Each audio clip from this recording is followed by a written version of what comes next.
Alles schlecht. Alles schlecht.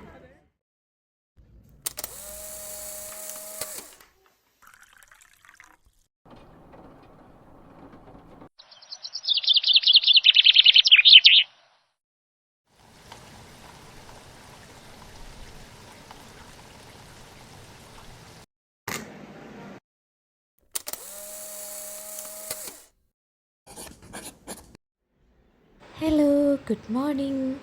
ഇന്നത്തെ വീഡിയോയിൽ നിങ്ങൾ കണ്ടതുപോലെ തന്നെ ജർമ്മനിയിലത്തെ എൻ്റെ ആദ്യത്തെ വർക്കിംഗ് ഡേ ആട്ടോ. അങ്ങനെ 8 വർഷത്തെ ഒരു നീണ്ട ഇടവേളയ്ക്ക് ശേഷം, കുറേ ഹാർഡ് വർക്കിന് ശേഷം ഞാൻ തന്നെ ഏൺ ചെയ്തെടുത്തൊരു ദിവസമാണിത്. ഇത് പറയുമ്പോൾ തന്നെ എൻ്റെ ശബ്ദമൊക്കെ ഇടറുണ്ട്. അത് മാത്രമല്ല, ചെറിയൊരു കോൾഡ് ഔട്ട് കേട്ടോ, ഉള്ളത് പറയണമല്ലോ.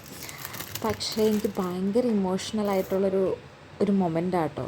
സത്യം പറഞ്ഞാൽ കുറച്ച് മാസത്തെയൊന്നുമല്ല, കുറച്ച് വർഷത്തെ തന്നെ ഒരു കഷ്ടപ്പാടാണ് എന്നെ ഈ ഒരു ദിവസത്തിലേക്ക് എത്തിച്ചത്.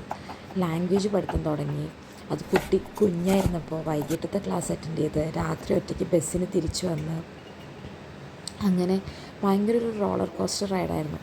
ആ സമയത്ത് ഞാനും മോളും ഭയങ്കര അറ്റാച്ച്ഡ് ആയിരുന്നു.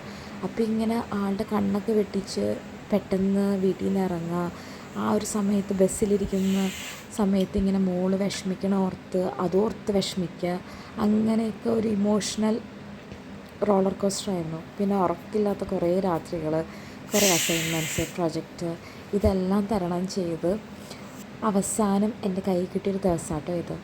അപ്പം അന്നത്തെ ദിവസം മെമ്മറബിൾ ആക്കണമെന്ന് എനിക്ക് ഭയങ്കര ഒരു നിർബന്ധം ഉണ്ടായിരുന്നു. അതുകൊണ്ടാണ് ഞാനിത് ഷൂട്ട് ചെയ്തത്. സാധാരണ അല്ലാണ്ട് ഞാൻ നോർമലി ഡെയിലി ലൈഫിൽ നടക്കുന്ന കാര്യങ്ങൾ വ്ളോഗ് ചെയ്യണ ഒരാളല്ല. നിങ്ങൾക്ക് എൻ്റെ ചാനൽ കുറച്ച് നാളെ ഫോളോ ചെയ്യുന്നുണ്ടെങ്കിൽ മനസ്സിലാവും. കൂടുതലും ഞാൻ കുക്കിംഗ് ഒക്കെയാണ് ഫോക്കസ് ചെയ്യുക, അല്ലെങ്കിൽ ട്രാവൽ വീഡിയോസൊക്കെ, പിന്നെ ഇതുപോലെ എന്തെങ്കിലും ഫണ്ണായിട്ടുള്ള ഫാമിലി മൊമെൻറ്റ്സും. അങ്ങനെ രാവിലെ തന്നെ എണീറ്റ് ബ്രേക്ക്ഫാസ്റ്റൊക്കെ ഉണ്ടാക്കി ഹസ്ബൻഡിനും മോക്കും എനിക്കും ലഞ്ചും എല്ലാം റെഡിയാക്കി വെച്ചിട്ടുണ്ട്. ചെറിയൊരു സെൽഫ് കെയർ ഒക്കെ ചെയ്തു. അങ്ങനെ ഫസ്റ്റ് ഡേ അല്ലേ, ഒന്ന് തിളങ്ങി നിൽക്കട്ടെ എന്ന് കരുതി കേട്ടോ. തിരിച്ചു വന്നപ്പോൾ ഓഫീസിൽ നിന്ന് ഗുഡീസൊക്കെ കിട്ടിയായിരുന്നു. അപ്പോൾ ഇതാണ് എൻ്റെ ജർമ്മനിയിലത്തെ ഫസ്റ്റ് വർക്കിംഗ് ഡേ.